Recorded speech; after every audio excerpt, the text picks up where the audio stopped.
Hello everyone, good evening. कैसे आप सब? आई होप कि आप सब बहुत अच्छे होंगे। और गुड इवनिंग इसलिए मैंने बोला क्योंकि ये मॉर्निंग का ब्लॉग है और ये ब्लॉग जब आप लोग देख रहे होंगे तो इवनिंग टाइम होगा, इसलिए हम आपको गुड इवनिंग विश किए।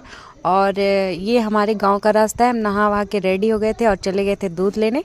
तो वहाँ जो है एक मेरी प्यारी सी, बहुत ही प्यारी सी भतीजी है, उसको मैंने प्यार किया, बहुत ही हम दोनों खुश थे। उसके बाद मैं दूध ली और घर के लिए निकल गई। और घर आने के बाद हमने खाने की प्रिपरेशन की क्योंकि खाना भी बनाना था।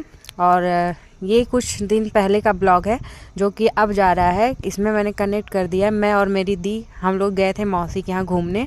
तो ये रास्ते का व्यू था जो हम लोग आप लोगों को दिखाए। बहुत ही अच्छा लग रहा था और मौसी के यहाँ पहुँच के बहुत अच्छा लगा। बहुत सारी बातें की। हमारी मौसी ने बहुत ही अच्छा खाना बनाया था हम लोगों के लिए। हम लोग बैठ के बहुत सारा एंजॉय किए। उसके अगले दिन हम लोग निकल गए थे दुल्हन देखने के लिए और आगे का ब्लॉग शूट करना हम भूल गए थे। Bye bye guys.